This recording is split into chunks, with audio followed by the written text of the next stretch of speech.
The big news is that today, Prime Minister Sir Keir Starmer talked tough on cutting legal immigration. It will take you 10 years to obtain British residency. He's cutting foreign workers in the care sector, and migrants, as well as their dependents, will have to speak English. Do you believe a word he says? This is the same man who signed a letter blocking the deportation of Jamaican criminals. Several of those on board that plane were convicted of rape, GBH, robbery and drug offences. His maiden speech as an MP, first speech as an MP in 2015, criticised Tory deportation policies. As we now celebrate the 800th anniversary of Magna Carta, let us affirm the principle that human rights apply to everyone equally. Any proposed British Bill of Rights inconsistent with that principle will not be worth the paper it's written on and will face widespread opposition.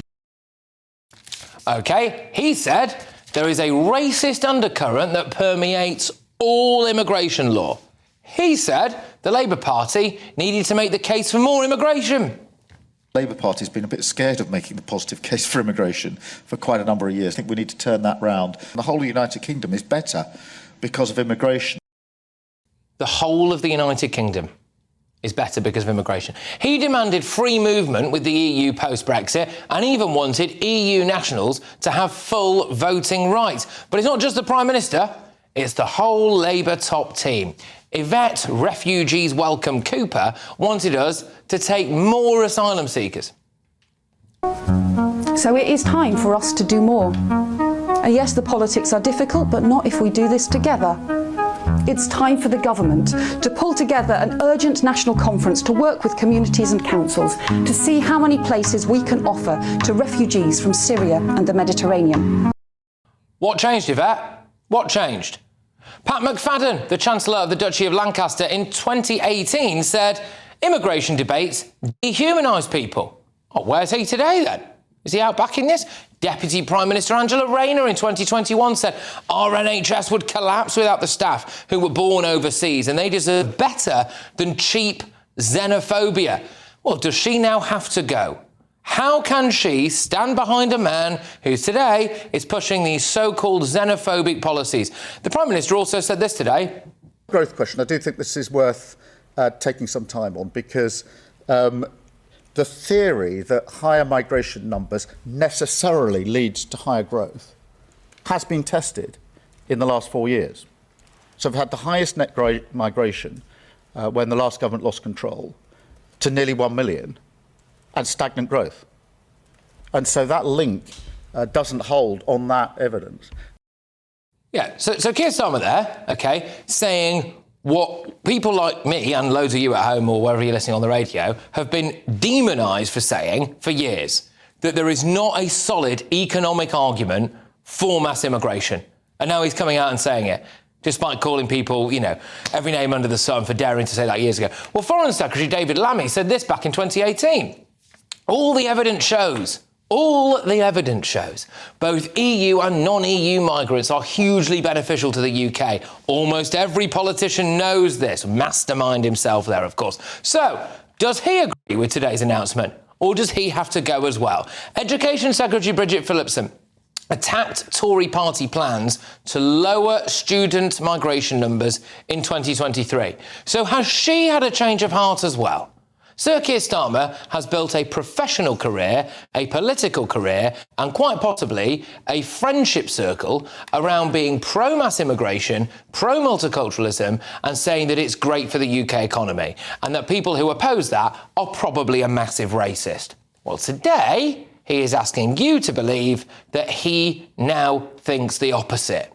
I think he's taking the British public for fools, don't you? Using the internet without a VPN, a virtual private network, is a bit like taking to the road without car insurance. All it takes is one unlucky moment to cost you a lot of cash.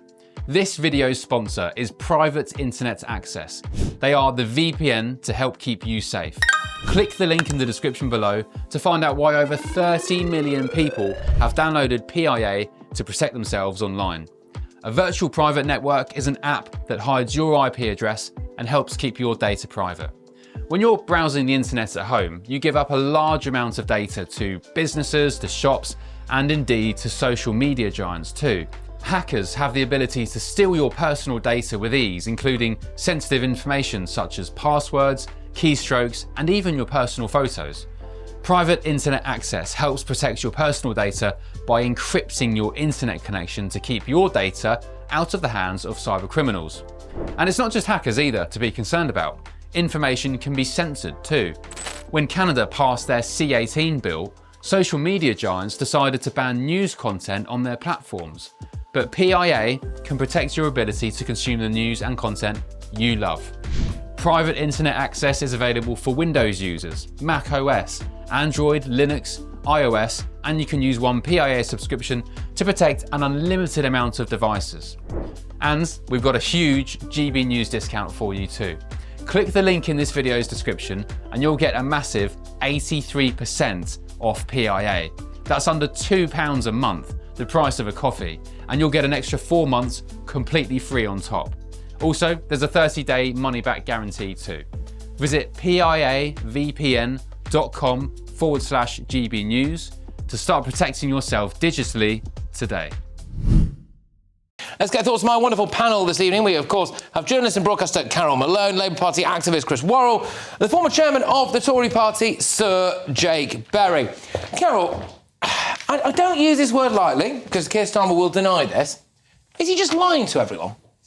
Yes, I think he is lying. I mean, we have concrete examples of his lies. You've just shown some of them there. You know, our borders are never going to be secure under Keir Starmer. He has spent decades with his party applauding the number of migrants coming into this country. You know, we know, the stuff that he said, you named some there. He said all immigration laws are racist. He said we should give all foreigners the vote. You're suffering with your curry, aren't you? I am. Your eyes are watering. I'll be really honest with you, everyone at home. Very serious topic. Yes. I currently have a chilli at the back of my throat. Yes. So carry on. Yeah, you definitely have. Your eyes are watering. Yeah. He's saying, everything he did today is only going to get reform, a few more 100,000 votes, because we know he's a fraud. This is fraudulent. They've all been campaigning for years to get more migrants in here, and and now he's saying they don't. Nothing in this paper will turn people away from reform. And he's trying to say today in that speech, he said, this wasn't a political speech. He's saying all this because it's the right thing to do. Well, he didn't think it was the right thing to do before the reform wins last Thursday. Suddenly he thinks it is the right thing to do. No, Jack, it's not just Keir Starmer, it's everyone. It's Yvette Cooper, it's Angela Rayner, it's David Lammy, it's all of that stuff. They have been saying the opposite of today's announcement for at least the last 20 years. So how can we believe a word they say? Well, look, they're in a blind panic, aren't they? So Reform gave the Conservative Party particularly, but also the Labour Party, an absolute battering last Thursday. And they're sort of all mainstream, large political parties are running around saying, what do we do, what do we do, what do we do? Now, the truth is, this is Labour's reaction to it. But Keir Starmer was challenged 3 times today at that press conference. Will you confirm that immigration will be below 500,000 people a year? And he refused to answer. Yeah. Now, let's put that into context. Their target is to build 300,000 houses a year, 1.5 million in this parliament. So let's think about that. So even if they built every house they said they're going to build, which, by the way, they won't, but let's be charitable and say that they will, that still wouldn't be enough just to house the immigrants that are going to be in the country. And this is why people are so angry. This is why they're turning for reform. That's why Reform's narrative around let's have net zero migration, let's keep the numbers where they are today is so popular. And this is a panic response and a man who doesn't believe a word he's saying himself. Well, let's put that. So, Chris, is Keir Starmer there standing up before the nation and admitting that he was been wrong all his life, or is he lying? He's implementing what he got elected on his manifesto. If you look at the manifesto from 2024, Stronger Foundations is a section, talks about restoring order to asylum, the asylum system, talking about increasing negotiation of removal agreements, and a number of other things like putting in people to actually deport them, as well as the Border Security Command Bill. I mean, the thing about reform is, it's just the Brexit Party reincarnate. We had Nigel Farage in 2019.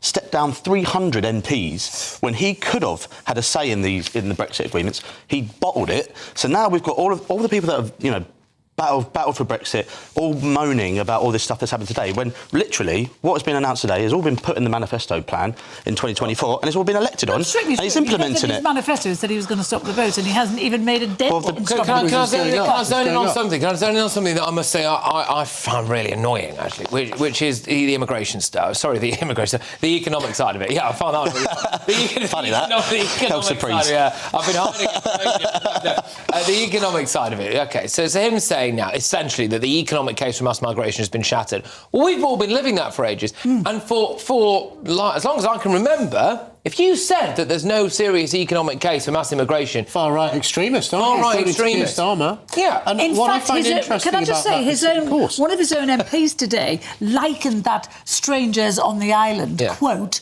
to actually far-right. He said that's far-right. So his own party are accusing him now of being far-right. Well, it's one of your MPs. People like Upsana Begum, people like Claudia Webb, who I know are not entirely involved in the Labour Party, but come from that wing of politics, were in the Labour Party, are comparing him to Enoch Powell, Chris. It's lazy and dishonest to be considering that at the end of Enoch Powell. It's about, it's not scapegoats, it's about solutions. And we've got to make sure that he's not rejecting migrants, not driving a wedge on race issues. How many migrants coming into the country is acceptable? We think 500,000 a year? I'm not going to put numbers on it at the end of the... Because you talk about... The person who's got real questions to answer on this is Boris Johnson, who was on your show last Thursday, I believe, talking about the E-Day. Brilliant show. Thank you. Because, of course, under his watch, when he became Prime Minister, net migration was 187,000 a year. When he left, it was 1 million. It was. And as Boris Johnson shows a bit of ankle to the British public and thinks about coming back into British politics, what he has to justify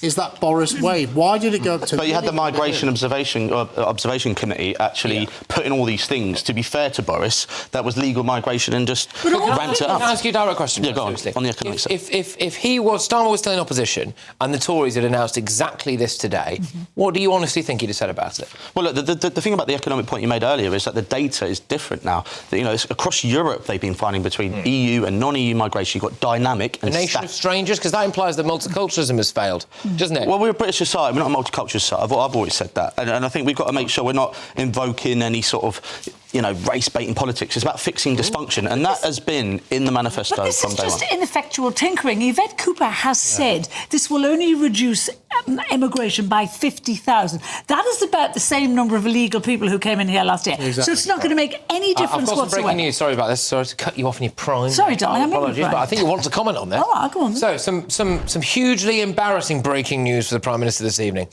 Our Home and Security Editor, Mark White, has just phoned in and he's told us we can now reveal around 600 small boat migrants arrived in the UK today alone.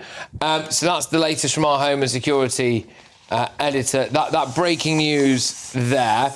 I mean, this is, just yet again, the weather's supposed to be quite good tomorrow, isn't it? So maybe we'll see a similar number come across.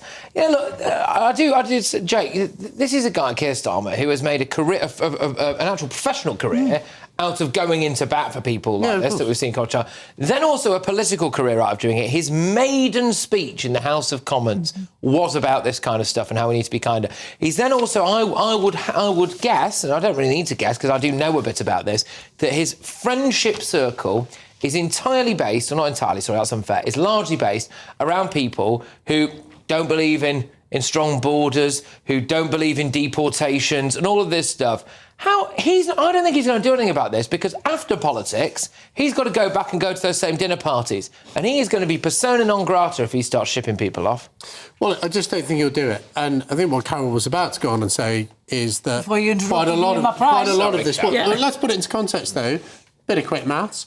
That's cost the British taxpayer £7.2 million on the Home Office's own figures, 12,000 a year, even though that's far too low, just in one day. That's the additional cost of the British taxpayer for housing those people, £7.2 million. But I think what Carol was about to say is quite a lot of the proposals in this don't even come in till 2028. Yep. This is just an exercise in trying to grab headlines. It's not going to make any difference whatsoever. And the business about the judges saying that he's going to tell them to not be taking these ridiculous excuses. You know, Theresa May tried that back in 2012 and the judges ignored him. And the fact he's now made this fresh commitment to the ECHR means he's not going to deport them. He also, let me just say this, he has an Attorney General who has said he will not defy any ruling by the ECHR. Yeah. So how's he going to deport all these people? Yeah, all right. I mean, Chris, just a point on this, really. I mean, yeah, Keir Starmer now saying that he's gonna do all these things, tougher English tests, cutting down on the care sector,